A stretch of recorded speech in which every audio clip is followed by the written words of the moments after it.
Welcome to Convo Lounge, Expression, Exposure, Experience. Right, so welcome to the Convo Lounge podcast, yet another exciting episode where we are going to be having different conversations with different talent in the country, different entrepreneurs in the country on how they are contributing to the unemployment problem that we see in our economy. And today, I'm joined in studio by a man of many hats, many hats. When I got the brief, I looked at it and I saw just a list of things, entrepreneur, a University of Pretoria Economics and Management graduate. There is you being a life coach somewhere in there. There is you being a Forbes lister, being the first Botswana on the Forbes cover page. What else is there, Mr. Khathola?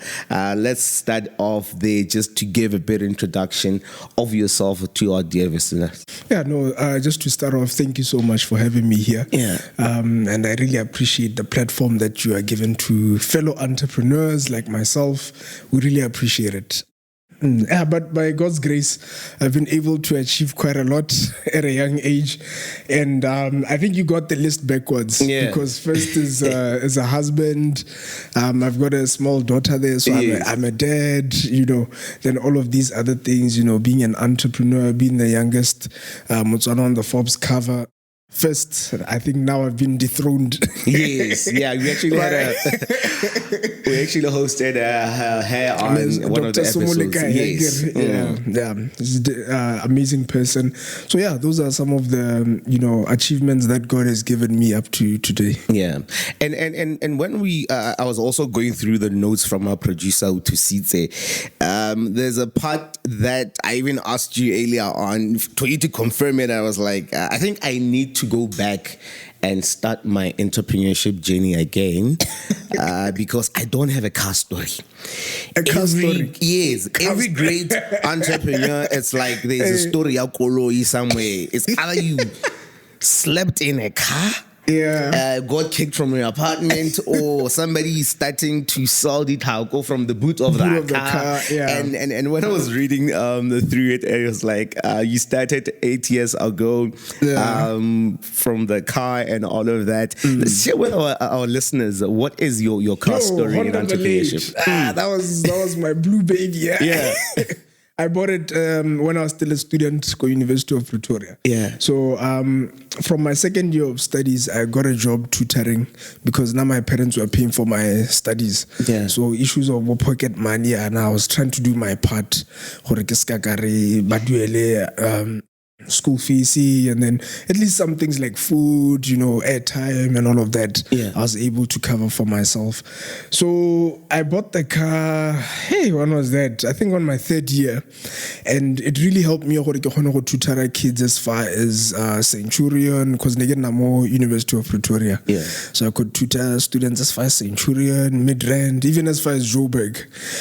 So when I graduated, obviously I came back with the car, and that was my office. And when we just start there, you would first wonder what was that gap that you got to identify in you getting to start your business, Lion Tutoring International? Because I think for an entrepreneur, it's either you identify a gap in the economy that you would want to solve for with your solution, or there is a problem that you are trying to bring a solution to. What was the story for you in getting to start Lion Tutoring International? Okay, I'm going to be honest with you. It's a university 2014. My guy. I tried to look for jobs in South Africa since I was studying there. They are locals. So it was way more difficult to get a job that side. So the assumption is So Kumbule Kaya, Hopola Kaya, still no jobs. Our internship, Mr. number 4,000 replace about 4 years before you. So that's where the stress came. Then as time went on, I could see I can't just be sitting home being a burden to myself. You know once you are home for a long time, o simolla go nna depressed, and so I was like, go hantse ke tutara. So I started taking a few students, just telling people what I tutor students. Started taking 2 or 3 students as time went on. And that's where it went. I managed to register the business, hire a few more people for the subject that's in next tutor. Then as time went on, this is where we are. Is this students in South Africa or here back home?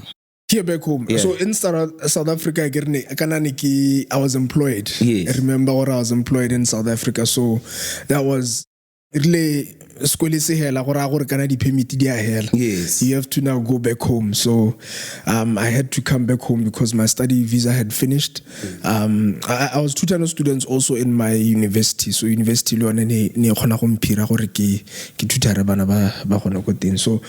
I had to come back and started just word of mouth, Facebook posts, started using social media. I'm here, I'm a tutor, get a few calls, and I started just building from there. Yeah. And how was the industry like when you started? Because right now, every corner of the country there is a tutor. And there was even some news going on that even other higher education institutions are even now moving into that space, and people are now complaining to say, why are they big players now getting into our space as small players? During the time when we started, there was still also a lot of tutoring companies. When I started, the industry was dominated by Batswana. So you have a lot of for a lack of a better word, people from outside, who are non-Batswana. So, but there were also still institutions who were offering tutoring, but we just found a way of doing it differently by deploying our tutors to go to the students' homes. So most of the tutoring institutions now, of which it defeats the whole purpose, because I know remote classing from 8 to 1. Also, teacher how to from 2 to 5. It's not really going to do anything. But if you have a personalized tutor, it's a one-on-one session, paying and then help you through what you are struggling with, not what the whole of the group is struggling with. It sort of gave our service a different turn. So that is basically how. So how then has Lion Tutoring International then set itself apart from the many others? I don't know, maybe this would be what trade secrets? No, I'm happy to share. And the thing is, with our industry, it's a huge industry. So I'm never really, I actually even celebrate when the other people come into the space you're tutoring, because there's a lot that we can do. Can I remember the reason why I started this company was to change the whole educational landscape of the country. And you can't do it alone. There has to be other people. There has to be competitors. It's good to have competitors because they keep you on your toes. You have to discover other ways that you can do things differently. So the landscape, there are many tutors coming in, but we continue to be as agile as possible. We are able to, we have the technologies in place that allow us to be able to deploy hundreds of tutors to students' homes at different times of the day. You get it? Most of them, it's easier to have students coming in the class, but now deploying 300 tutors to go to students' homes and all of that, that is where now the secret sauce is. And again, we have our app, which is like Uber for tutors. It's already running here in Botswana. Look, South Africa, we have quite a number of students, even in South Africa, that use our app. They go into the app, they tell it the subjects they want, then we deploy. Then they pay on the app. Then we deploy the tutors to the house. So let's look at the education. I don't know if I could say the education system in the country right now. From as far back as 2015, 14, somewhere about there, you've seen a decline in across all different levels of education. The results are always bad. They're declining every year in, every year out. Where is the problem? The problem is My 2000. We get more generations of people by the same methods, the same syllabus, the same concepts. It's back then, it's our aunties back then, even as far as our parents. Yes. The system of which these kids, they are becoming more evolved. Students are evolving. 2000. If you take the 2000 and somebody who was born 2 decades before, the level of Batswana thing, the way they understand information. Our parents used to get encyclopedias to find out concepts. You just go into your Google or Google. Nowadays there's even both Siri. Nowadays there's both Chat GPT. You just type an assignment there, then bring that assignment here. So the education system is not evolving to cater for those kind of people. Right now the jobs that we are training for, they're redundant. I saw on Facebook a helicopter guy, a camera guy. Drone. This drone was able to replace 2 jobs. So imagine how many jobs are being lost because we are still training for pilot and all of that. We are not even looking to exploit technology as it is. So I think that is where the discourse is. And then how then are you as Lion Tutoring trying to bring a solution to this problem that we see in our economy? So over and above just having tutorials, we also have psychometric tests, which are sort of help students their natural abilities. You'll find there's a student who's naturally gifted in art. This nice beautiful train here. There's a student who can draw this. I've seen even some of the students we've taken draw this thing pen. Imagine. No training whatsoever, but analyze that natural gifting. We want to now measure that student based on maths and science. There's another student they are naturally gifted in that kind of logic, maths and science. So now what we have at Lion Tutoring, we have psychometric tests which help students and their parents what can we train them for, and also just advising them in terms of technology or whatever career that you are doing. Always make sure that your child does robotics, your child does computer science. They can do basic coding because that is where the world is going to. You have to know how to, as a professional, how are you able to interact with code, with a computer, with the technology aspect of whatever your career is. And then when you look at maybe the parents for these children and accessing your services, how is their level of understanding to say, why should I get a tutor over and above getting my kid to school 12 hours in a day? Tutoring is more like insurance. So as you'd get insurance for your house, or for your car, you are protecting your investment. So if you are investing in your child,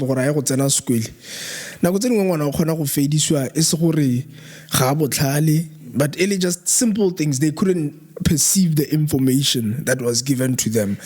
The student to teacher ratio in certain schools, even private schools, is actually quite high. You'll get a private school with one teacher taking care of 20 to 30 students. Government schools even goes as far as about 40 to 50. COVID break it class, but you'll find where a student wasn't able to perceive information. A student is slightly slower than the other kids. Some students even have slight learning disabilities, or epilepsy, autism, of which we also help students like that. We have special education tutors. So as a parent, if you are spending all of that money go school feesing, if your child as a are listening who try to maybe find things, maybe they just needed an extra 1 or 2 hours. Maybe they just need somebody to say, keep going. Can I tutorize like a coach also? I remember I had a tutor, Like mo form 4 ke skip isiwa gore ke go kwala form 5 le ma form 5. Okay. So I had a tutor, a certain Kenyan man, African molo. Yeah. And he was like a coach, you know. I guess na go ira gongwe maybe 10 questions ke sna go ditsa. He would keep me going to say do another 10 tla re bone ira tsena it's the more difficult ones, you know. Then as I went, I perfected my skills in my academics, and my parents didn't lose out on the investment deal or hababo lo go ntuela go schooling from primary school to go thing. Yeah. Is this maybe the reason that element of you being a life coach? There's a really an argument say long. But the life coach, I wouldn't say that much because now Lion Tutoring is taking more of my time. Yeah. But I do coach even our employees. You know, we have a really good system. We even bring up other people by our tutors, our administrators, our branch managers. So I do a lot of that to them. But yeah. I try to do my best. I'm not a professional speaker. You know, you know, like everyone else, but the small that I know, I try to impart in other people. Not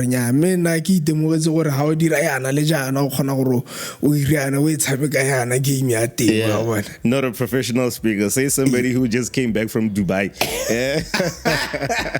We'll talk more about that after the break. Let's just go for a quick break. When we come back, we're going to continue with our conversation today here on the Convo Lounge podcast, having a conversation with the founder and CEO of Lion Tutoring International, Mr. Thobo Khathola. Convo Lounge, expression, exposure, experience. Right, welcome back to the Convo Lounge podcast. This episode with Mr. Thobo Khathola. He taught me how to pronounce the surname. He is the founder and director of Lion Tutoring International. And we are having a conversation just about how he's contributing to the development of the education system in the country. We're also going to be touching on how he is contributing to solving the unemployment problem that we see in our country. And I think since COVID hit, you'll correct me if I'm wrong, we have seen a shift in how education is being conducted or how we provide learnings to different students. And what opportunities has that brought about for you as Lion Tutoring or just as the industry? Yeah, I think the low-lying fruit on that question is the borders have been collapsed. Borders have been collapsed in the sense that now you can tutor or teach somebody in another part of the world. As long as you understand the curriculum that they're doing, as you know, we are doing international curricula like your IGCSE, your A-levels, your IB, your IEB. So as long as your educator or your tutor or your teacher is well versed in the syllabus that you're doing, you can teach anyone anywhere across the world, because lockdown, all of the schools were supposed to now offer their services online. And I think students still, at first it was as we had been doing it for the longest time, even before COVID. Yeah. So by the time COVID came, it found us ready. We were able to have some lessons daily in person and some lessons daily online. Yeah. So that is one of the low-lying fruits. It's also opened other avenues that even professionals, you can have an accountant who is based in another part of the world. Yeah. As long as obviously you send them the financial information, the reports, they're able to go onto your platforms. So the borders are collapsed. You don't have to just now be looking at Botswana or Botswana and South Africa. You can be also looking at other parts of the world. Now we are also offering both French lessons, Spanish lessons, guitar lessons. I Arabic. So how are you incorporating that into technology or the use of ed tech in how you're providing your services? So obviously, is the streaming. Obviously, would have somebody either over Zoom or Skype or Teams, and also we have devices where on your iPad, as the tutor's writing, the student can see on the other side as the student is writing or is going through the work, the tutor can also be able to see it on their side. So it's very interactive learning, which is done online. There's been quite a number of challenges with SA because of the load shedding. Because what I was and then Motlakas is gone. When the electricity comes back, the network is still also catching up. So with South Africa, it has been a little bit of a challenge. We lost a little bit of revenue there. But there's the other millions or billions of people across the world who are having on a maranyana or we can do the service online. Yeah. So which other markets are you at right now? We've got a couple of students in the UK. We had some students go Canada. We had some students go Australia, but we don't limit it. We just try to, put our word out there where there is an online. I agree with when it comes to acquiring customers, you have to really be strategic to say, I want students coming from countries that are offering IGCSE A-levels, which is the curricula that already dirakwan, bo IB, International Baccalaureate, and all of that. Yeah. And then now in terms of your staff complement, how do you get to recruit and align those two, like the different markets that are there? Do you recruit everybody locally or based on, whatever market it is that you're playing at, you would want to look for someone from that area? Yeah, that's a good question. That's a very good question, because it will now justify why really a big player when it comes to youth employment in Botswana. Yeah. Because we do recruit tutors in Botswana, but even in the countries that we are getting into, we do recruit tutors there. Like South Africa, I think we have quite a number of tutors. Online, we can recruit anyone from any part of the world. So now, once you have, even if you have tutors in another country, you still need the Batswana to manage the back end, to manage the schedules, to manage the contract with the clients, to make sure the clients pay. So there's a whole economy now on the support of those other tutors. Yeah. So we also partner with HR agencies. So as you know, South Africa and anywhere else in the world, crime is high. Yeah. It's actually much higher than Ilimo Botswana. So you have to make sure the person you are recruiting, you vet them, you check or have the criminal record, you check whether they are not in any list, the pedophile list or sexual offenders list. You have to check if the qualifications that they're submitting to you are actually authentic. Yeah. So that way we just partner with your local HR agencies. They do all of that work. Then they'll tell us what out of the 50 tutors you are recruiting, here are the best 30. Yeah. Then from those 30, we do the final stages of the recruitment process. Then we onboard them. Yeah, and also just playing in these different markets. Some of the opportunities that have come for you, I've noticed somewhere in your social media you shared you being in a big stage in Dubai, right? And I just wondered and asked myself, how does such an opportunity come about? Is it something that you go for it, or they just someone somewhere just decided to contact you? And yeah, man. Some of the credit. I think most of the credit, my guy. Yeah, I'm a strong believer, and ever since I gave my life to Christ, I'm a co-laborer with God. There are certain opportunities but learn also your part in terms of delivering. So that you mean the Dubai? Yeah, I was like, hey, and I see you there on stage with Elon Musk. That was really a blessing, and I think it was through the Forbes listing that I was, the first person to be on the cover. And also I did a similar engagement in Senegal 2 years back, where I was invited by the United Nations Economic Commissions of Africa as one of the panelists at the AFCFTA. Yeah. So that is, every time I go there, I just tell myself, I'm going to represent my country, my family. I don't want to embarrass. Yeah. You know. So every time I go there, I make sure I sell the country, I sell my organization, and I also just make my family proud. Yeah. And also when we look into such an issue of playing in the international stages, you just mentioned the Africa Free Trade agreements and areas, and how do you see that helping in terms of how we can develop education in our continent of Africa? Yeah, as you know, with many African, especially on the southern part of the continent, there are countries which are big on education, like Zimbabwe, even Botswana. If you compare to other nations, our people are actually very skilled. Comparing to other countries, which I won't mention by name. How Motswana like an average Motswana even the ones by Modi college and they have a diploma, put them anywhere, just give them an opportunity. You'll see where we actually have upskilled our people are confident. We have some of the best youth, I've seen it firsthand, you know. So with this African Free Trade agreement or area, I hope it also allows labor to move freely across the countries.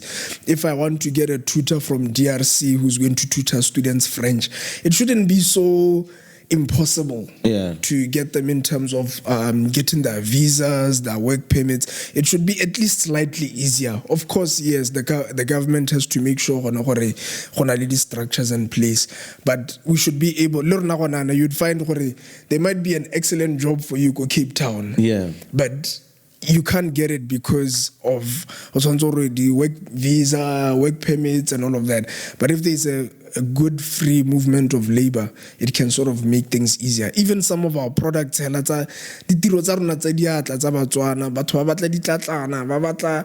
those things that represent our culture. But we can't take them cross-border because across a border, you're already doubling the price of that commodity. So I think it would really help us create jobs and, get Botswana out there. Yeah.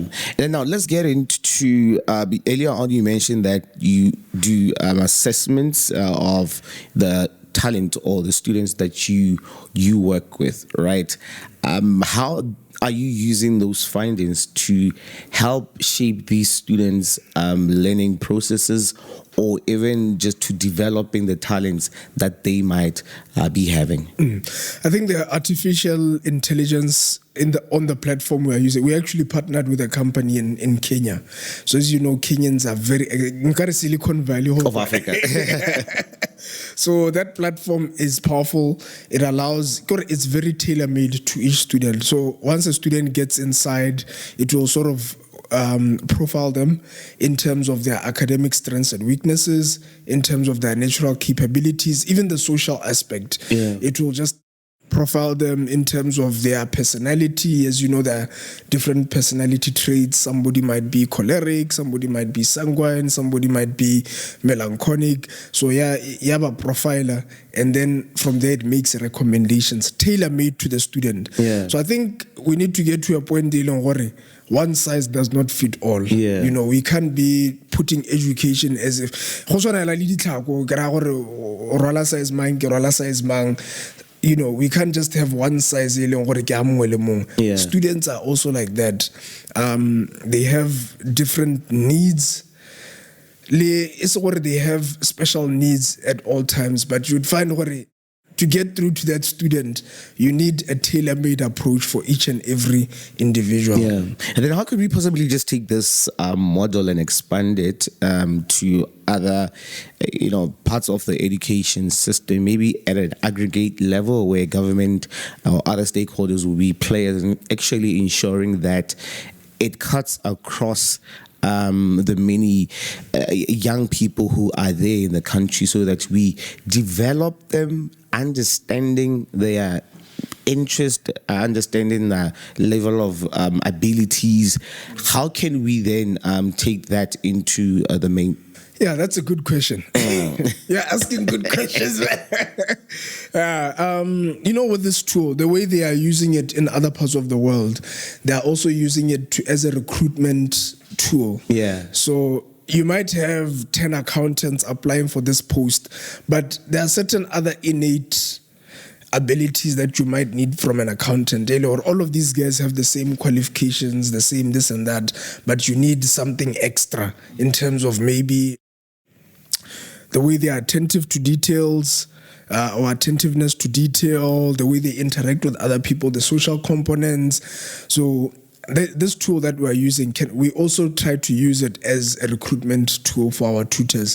For over and beyond your qualification, there are certain other components which go across, your personality.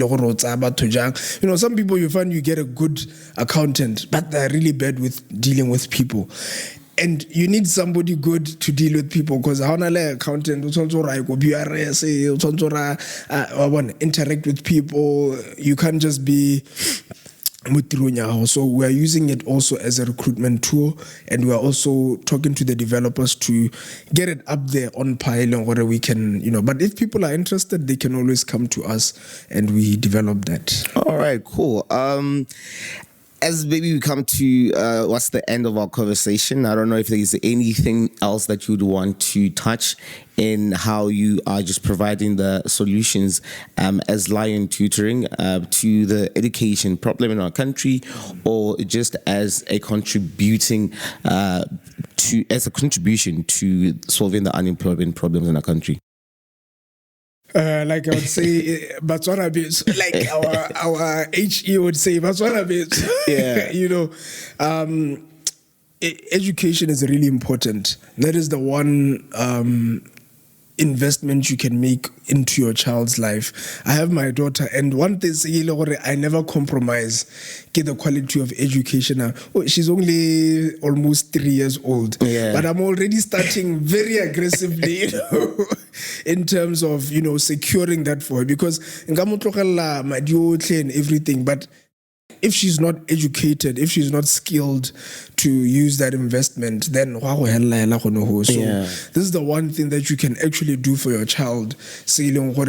Long before or long after you are gone, they'll still be able to feed themselves, they'll still be able to take care of themselves and their families, etc. So we're trying to extend our services even to other countries and online. Like right now, South Africa, we have a head office, Sentin. So we are tutoring students across Gauteng, Pretoria, Centurion, even Cape Town. We're starting Cape Town next year. And any other part of the world, we're trying, that two biggest pain points we're trying to solve: declining academics, and the second one is the youth unemployment, because it's not just the Botswana problem. Any part of the world you go, you'll find banana. So we're really trying to bridge that gap and bring solutions to everyone.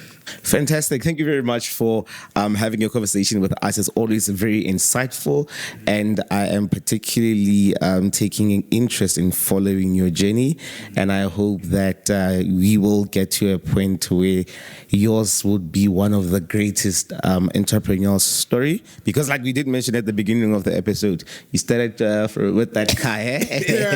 There's always that car story in it. The car story. All right.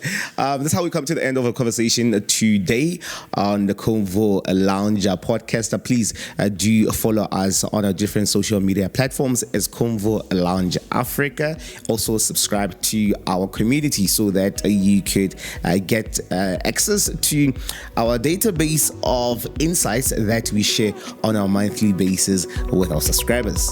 Bye. Convo Lounge. Expression, exposure, experience.